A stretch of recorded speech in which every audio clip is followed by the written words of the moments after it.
देखिए, आज जो टॉपिक हम लोग डिस्कस करने जा रहे हैं बहुत इम्पॉर्टेंट टॉपिक है। बहुत सारा न्यूमेरिकल्स एनसीईआरटी एक्सरसाइज में भी इस टॉपिक के ऊपर है ना। ये टॉपिक है molecular formula and empirical formula. Molecular formula का मतलब होता है कि जिस फार्मूला से आपको, एकदम सिंपल हम बोल रहे हैं, जिस फार्मूला से एक एलिमेंट्स का काउंटिंग हो जाए, एकदम आपको क्लियर पता हो जाए कि इस मॉलिक्यूल्स में, इस कंपाउंड में कितना कार्बन है, कितना हाइड्रोजन है। तो कोई भी एलिमेंट जो दिया हुआ है, जैसे एग्जांपल लो, आप ग्लूकोज लेते हो, ग्लूकोज का फार्मूला होता है C6H12O6। तो ग्लूकोज में कार्बन तो 6 है, हाइड्रोजन 12 है, ऑक्सीजन भी 6 है। एकदम क्लियर पता चला गया इसमें ये हाइड्रोजन का नंबर कितना है, कार्बन का नंबर कितना है, ऑक्सीजन का नंबर कितना है। तो ऐसे फार्मूला को हम लोग बोलते हैं मॉलिक्यूलर फार्मूला। जैसे वाटर है H2O, सिंपल, इसमें हाइड्रोजन 2, ऑक्सीजन कितना है 1। ऐसे फार्मूला को हम लोग बोलते हैं मॉलिक्यूलर फार्मूला बोलते हैं। नहीं, कौन फार्मूला बोलोगे? Molecular formula. एक एग्जांपल लो, बेंजीन। बेंजीन का फार्मूला होता है C6H6।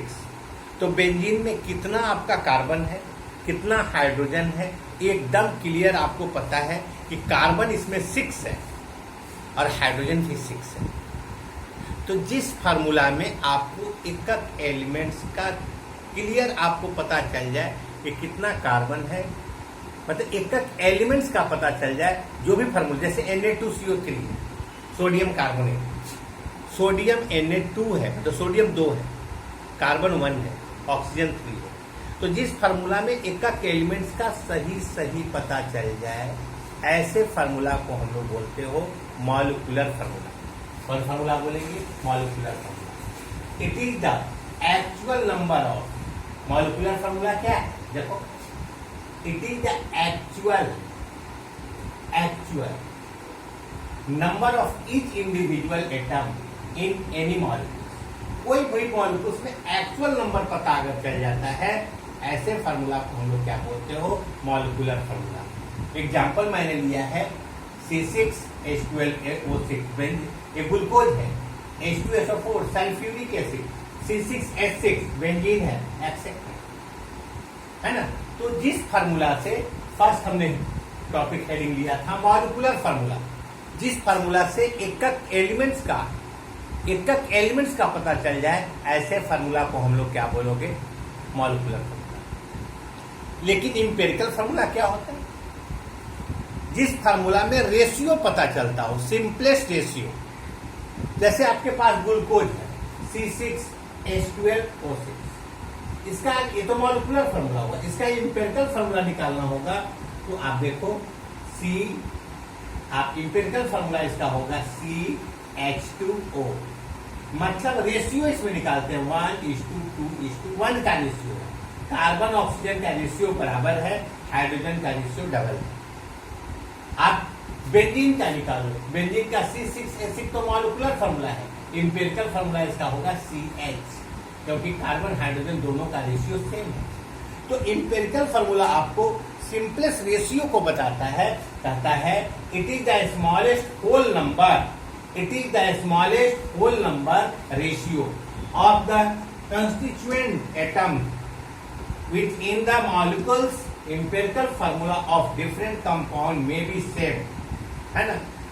कोई भी ऐसा भी कंपाउंड होता है जिसका मॉलिक्यूलर फार्मूला जो होगा, एम्पिरिकल फार्मूला भी वही होगा। जैसे आप देखो, सोडियम कार्बोनेट है Na2CO3, Fe2O3 है, क्योंकि इसका सिंपलेस्ट रेशियो भी सेम आएगा, इसका मॉलिक्यूलर फार्मूला भी ये होगा और एम्पिरिकल फार्मूला भी ये होगा। तो मॉलिक्यूलर फार्मूला जिससे एक एलिमेंट्स का सही पता चल जाता है, उसको आप बोलते हो मॉलिक्यूलर फार्मूला।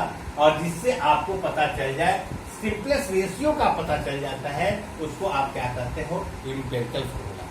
तो आज हम इस टॉपिक पे कैसे किसी भी फार्मूला का एम्पिरिकल फार्मूला निकालेंगे, मॉलिक्यूलर फार्मूला कैसे डिटरमाइन करेंगे, आज टॉपिक में हम लोग ये देखेंगे। डिटर्मिनेशन अब देखेंगे इसका molecular formula and empirical formula. तो सबसे पहले आइए हम लोग डिटर्मिनेशन करेंगे इंपेरिकल फॉर्मूला का।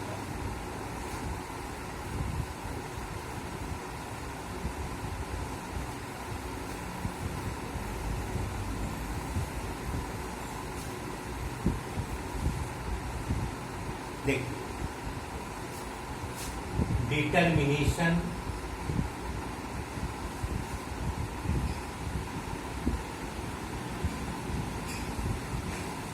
of determination of empirical formula।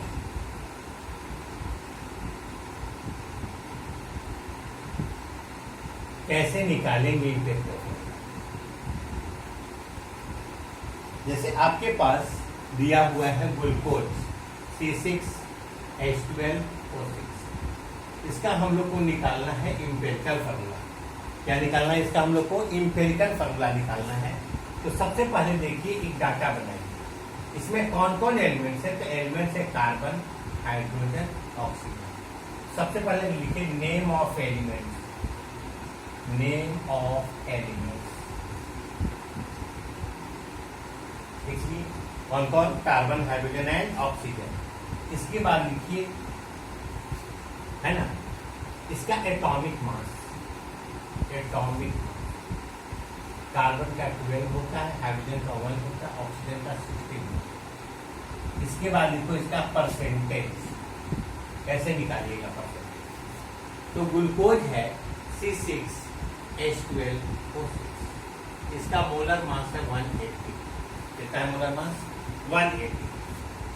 तो ग्लूकोज का, कार्बन का कितना होता है एटॉमिक मास? 12 × 6 प्लस हाइड्रोजन का होता है 1 × 12, ऑक्सीजन का होता है 16 × 8, 16 × 6। तो कितना हो जाएगा? 72 + 12 + 96, 180। तो अगर कार्बन का परसेंटेज निकालना होगा आपको, तो कार्बन का एटॉमिक मास कितना है? अगर इसमें कार्बन का परसेंटेज निकालना इस ग्लूकोज, तो कार्बन का कितना है एटॉमिक मास? 72। कार्बन का देखो यहाँ पे वेट कितना है? 72 बाई टोटल कितना मास है? 180 × 100। इस कंपाउंड में कार्बन का वेट है 72, तो 72/180 इंटू क्या करेंगे? 100। कैंसिल कीजिए, है ना। और देखिए क्या होगा?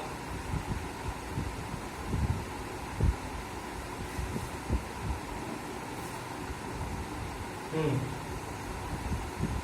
12, 6, 3, 3, है ना। 3, 4, कितना हो गया? 40%। तो कार्बन यहाँ पे हुआ 40%। कितना होगा तुम्हारा? 40% है कार्बन। कार्बन कितना परसेंट है? 40%। आप निकालो परसेंटेज, निकालो इसका हाइड्रोजन का। हाइड्रोजन का कितना है भाई? 12/180 × 100। कैसे कीजिए? 5, 9, 3, 4, 20/3 कितना परसेंट होगा? 23, 6 टाइम कितना हो गया?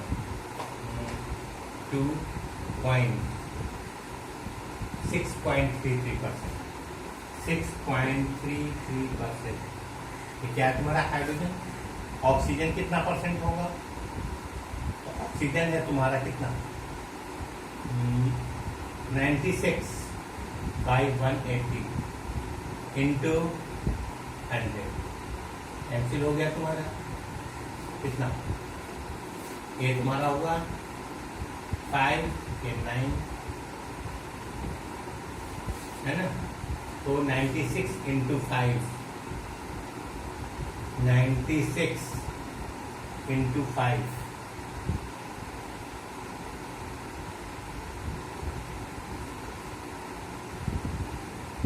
30,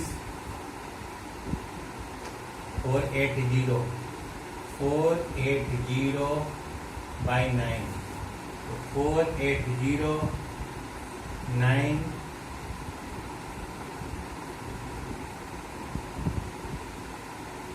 है ना, 3,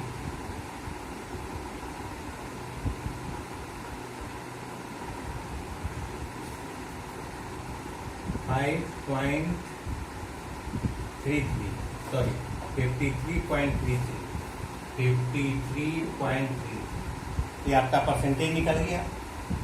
तीनों का परसेंटेज निकालने, परसेंटेज निकालने का तरीका है आपका कि जो दिया रहेगा, कार्बन का एटॉमिक मास था, कार्बन का मास था यहाँ पे 73, तो 72 by 180 into 100। हाइड्रोजन का निकालना था 12 by 180 into 100। ऑक्सीजन का निकालना था 96 by 180 into 100। तो आपने परसेंटेज निकाला। क्या निकाला आपने? परसेंटेज। तो मैंने कहा है कि सबसे पहले लिखिए एलिमेंट का name, then atomic mass, then percentage, then percentage by atomic mass. Percentage कितना इसका है? 40। कितना से डिवाइड करेंगे? 12। 6.33 बाय कितना से? 1। 53.33 बाय कितना एटॉमिक मास? ऑक्सीजन का एटॉमिक मास है 60। तो कैलकुलेट करेंगे, इसका वैल्यू आएगा तुम्हारा, इसका वैल्यू 3.33, इसका वैल्यू आएगा 6.33, इसका भी वैल्यू आएगा तुम्हारा 3.33। देखिए ये आपका रेशियो निकल गया, परसेंटेज बाय एटॉमिक मास। अब देखो इसमें जो सबसे छोटा होगा उसे सबको डिवाइड कर दो, जो सबसे छोटा है। सबसे छोटा कौन है? 3.33 बाय 3.33, 6.33 बाय 3.33, है ना। उसके बाद 3.33 बाय 3.33। जब इसको कैलकुलेट करेंगे आप, तो इसका रेशियो आएगा तुम्हारा 1, इसका रेशियो आएगा 2, इसका रेशियो क्या आएगा? 1। मतलब सिम्पलेस्ट रेशियो जो आ रहा है 1:1 का आ रहा है। तो इसका इंपेरिकल फॉर्मूला आ गया तुम्हारा CH2O। फिर से मैं बता रहा हूँ, फिर से ध्यान दो। किसी भी यहाँ पे अगर आपको ग्लूकोज का इंपेरिकल फॉर्मूला निकालना है आपको, तो सबसे पहले उसमें कौन कौन एलिमेंट्स है, सबसे पहले उसका नाम लिखो। कौन कौन एलिमेंट्स इसमें है? इसमें एलिमेंट्स है कार्बन, हाइड्रोजन, ऑक्सीजन। तो कार्बन का एटॉमिक मास 12 है, हाइड्रोजन का 1 है, ऑक्सीजन का 16 है।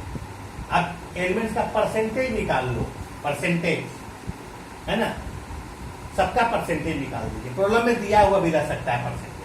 जब परसेंटेज निकालिएगा तो परसेंटेज बाय क्या लिखेंगे? एटॉमिक मास निकाल दीजिए। इसके बाद इसका क्या? देखिए इसमें जो वैल्यू सबसे छोटा आया है उस वैल्यू से सबको डिवाइड करो तो सिंपलेस्ट रेशियो निकल जाएगा, और ये तुम्हारा निकल गया कौन फार्मूला? इंपेरिकल फार्मूला निकल गया। कौन फार्मूला निकला आपका? Empirical formula. क्या इंपेरिकल फार्मूला इसका आया? CH2O।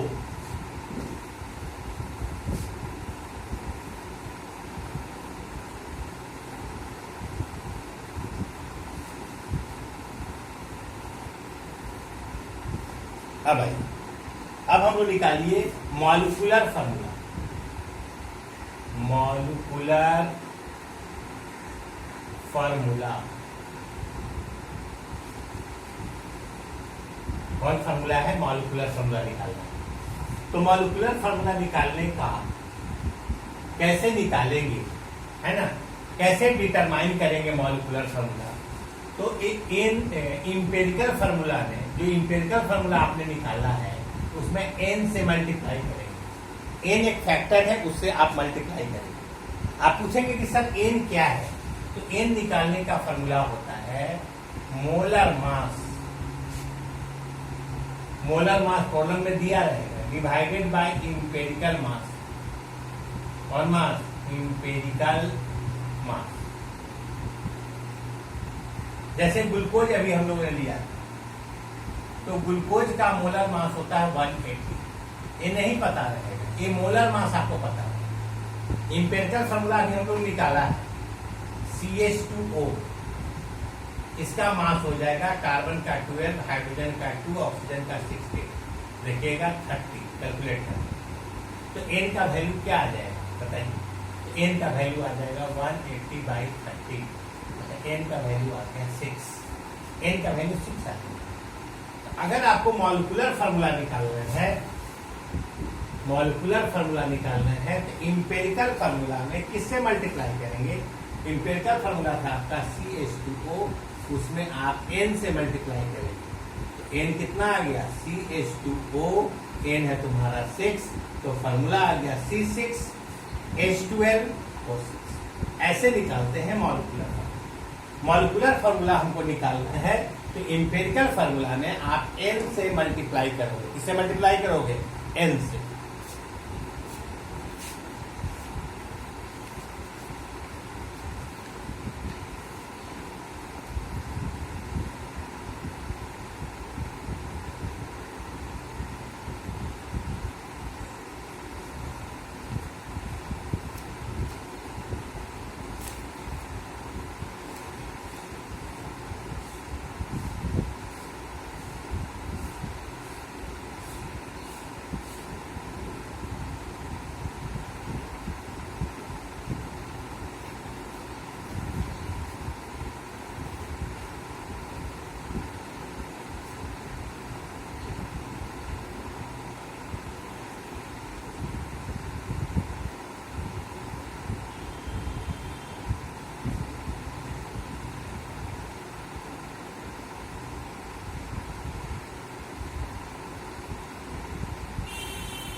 देखिए कुछ एग्जाम्पल सॉल्व कीजिए, इसमें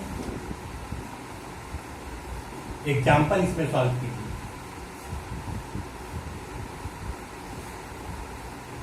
आपको मैंने बोला कैसे निकालेंगे आप इंपेरिकल फार्मूला, मॉलिक्यूलर फार्मूला। देखिए एग्जाम्पल है, एक एग्जाम्पल कहता है अ कंपाउंड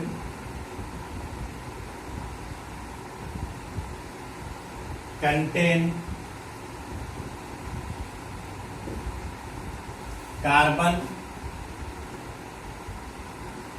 71.23%, hydrogen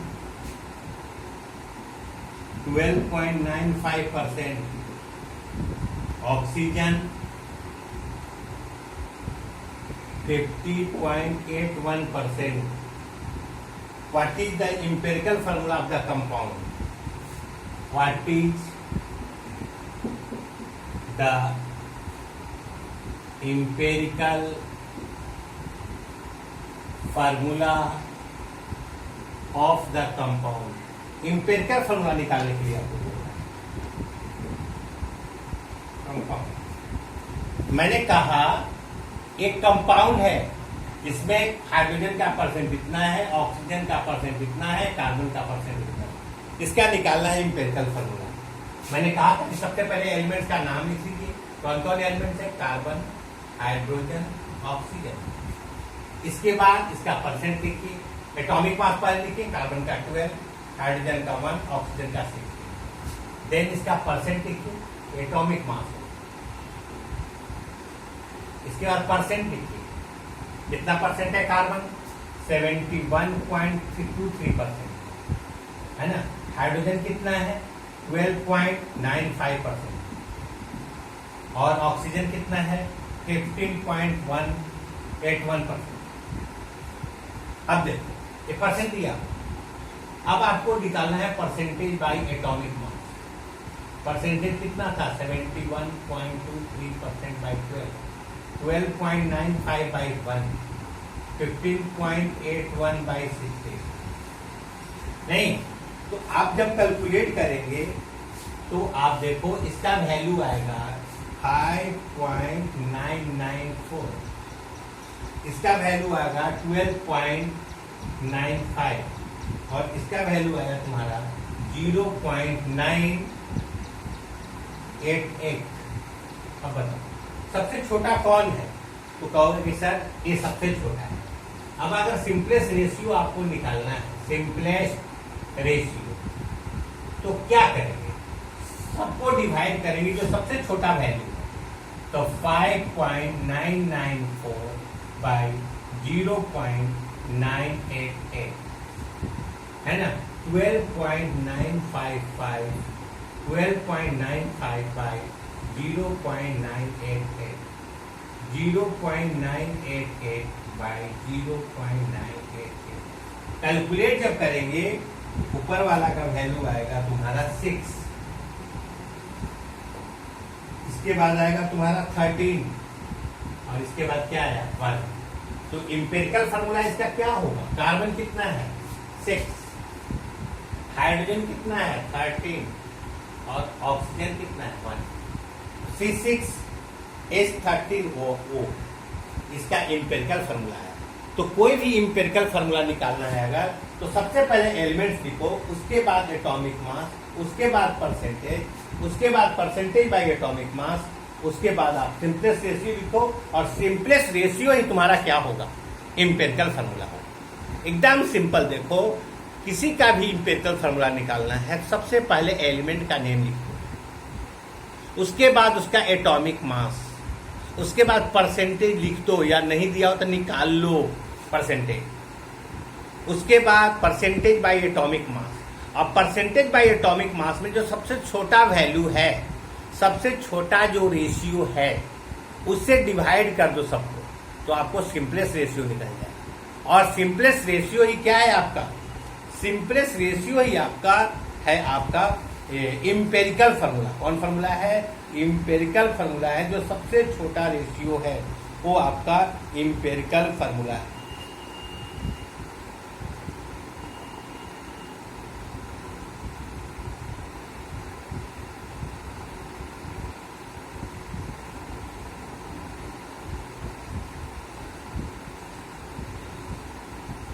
देखिए एक और मेथड,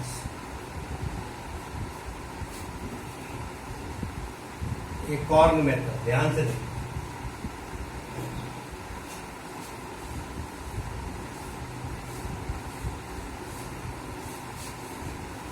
देखो 2.38 ग्राम ऑफ यूरेनियम, यूरेनियम कितना ग्राम है, 2.38 ग्राम यूरेनियम वाज हीटेड, इसको हीट किया गया, हीटेड स्ट्रांगली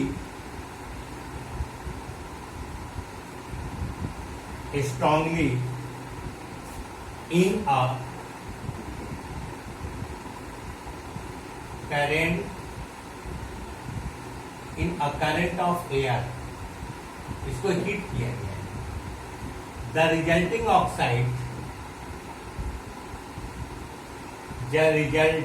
ऑक्साइड, ऑक्साइड कहने का मतलब है मेटल ऑक्साइड, ऑक्साइड कहने का मतलब यूरेनियम और क्या मिला हुआ है, ऑक्सीजन मिला हुआ है, यूरेनियम ऑक्साइड है।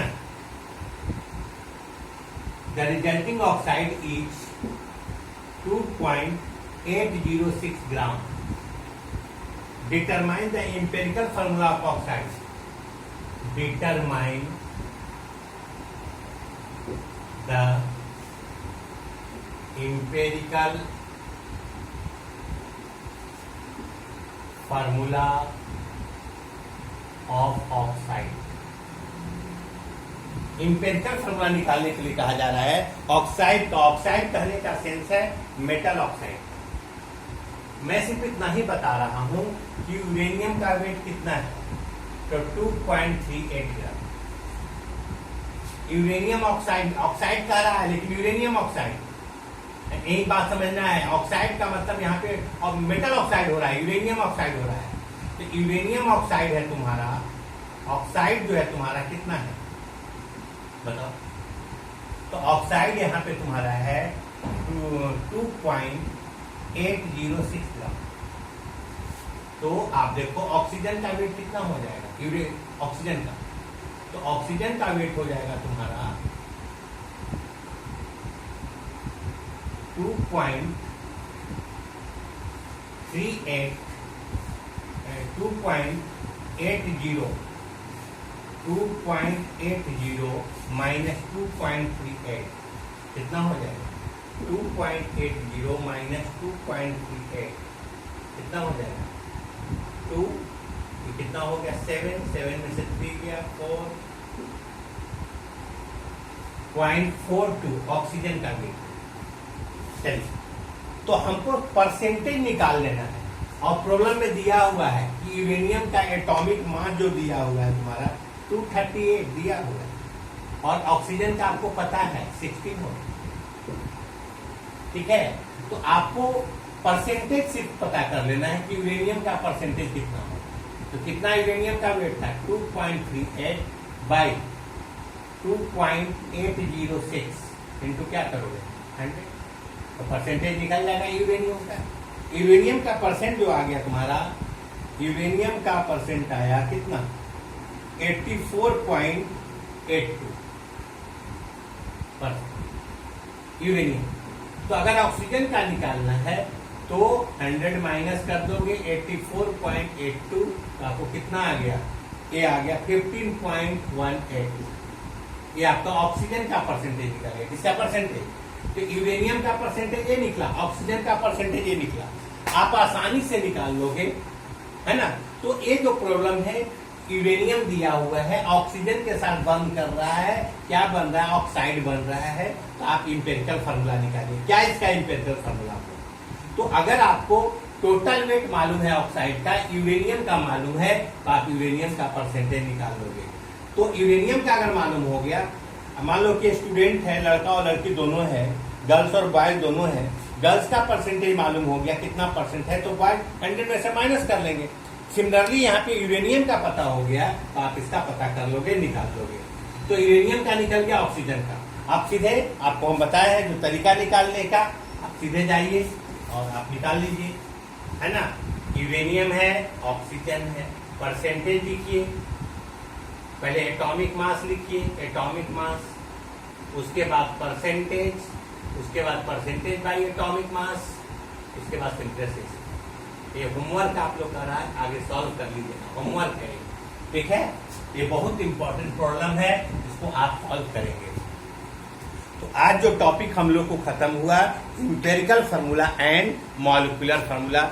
एनसीईआरटी के एक्सरसाइज में भी बहुत सारा प्रॉब्लम है, आप इसको देखेंगे और उसको सॉल्व करेंगे। ठीक है, और फिर सारा जितना भी एक्सरसाइज में प्रॉब्लम है उसको सॉल्व कीजिए, जो दिक्कत होगा बताइएगा। ठीक है, अब हम लोग आगे जो देखते हैं, आगे जो चैप्टर है स्ट्रक्चर ऑफ एटम, इसके बारे में हम लोग नेक्स्ट क्लास में इसको डिस्कस करेंगे।